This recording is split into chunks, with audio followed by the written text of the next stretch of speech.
être baveuse. Ah, ce brave Fernand Melgar me fait beaucoup rire avec son film Vol spécial, qui s'est subitement transformé en vol plané. Pourtant, depuis plusieurs semaines, tous les médias bien pensants s'échinaient de choyer et promouvoir son film sur le centre de détention de Frambois. Pensez voir, quelle aubaine que ce pseudo-documentaire larmoyant avant les élections du 23 octobre.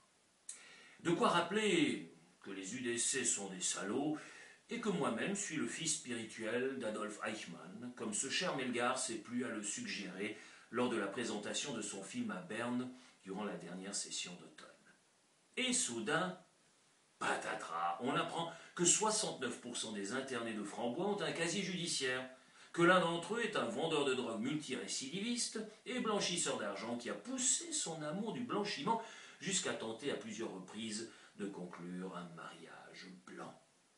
Alors que ce cher Melgar essayait de faire pleurer les chaumières sur de pauvres innocents blancs comme neige, parmi lesquels de braves pères de famille parfaitement intégrés, on réalise soudain qu'on est en face d'un habile manipulateur. Ainsi, le père de famille larmoyant, se plaignant d'être séparé de sa famille par son renvoi, est confondu par les faits.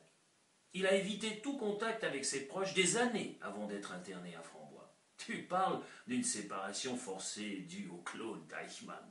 La meilleure, c'est lorsque ce cher Melgar se plaint du fait que personne ne veuille débattre avec lui du sujet. Ainsi, les deux policiers présents dans la salle lors de la présentation du film à Berne ont-ils préféré quitter les lieux alors que l'affable Melgar ne cherchait qu'à discuter gentiment du sujet, après les avoir copieusement insultés en les comparant à Adolf Eichmann et l'engeance nazie. Bref, après des semaines de promotion de vol spécial sur Radio Moscou, un malaise s'installe. Le public réalise que le soi-disant documentaire neutre est en vérité une perfide manipulation, un film de propagande surtout destiné à donner mauvaise conscience à ceux qui ont l'intention de voter UDC le 23 octobre. Melgar, en bon maghrébin qu'il est, nous dira qu'il n'y a aucune manipulation là derrière puisqu'il ne s'agit de rien d'autre que d'une petite maroquinerie. Une maroquinerie? Ah, moi je veux bien, mais la sienne est ostensiblement cousue de fil blanc. Ah, gardons la bonne humeur.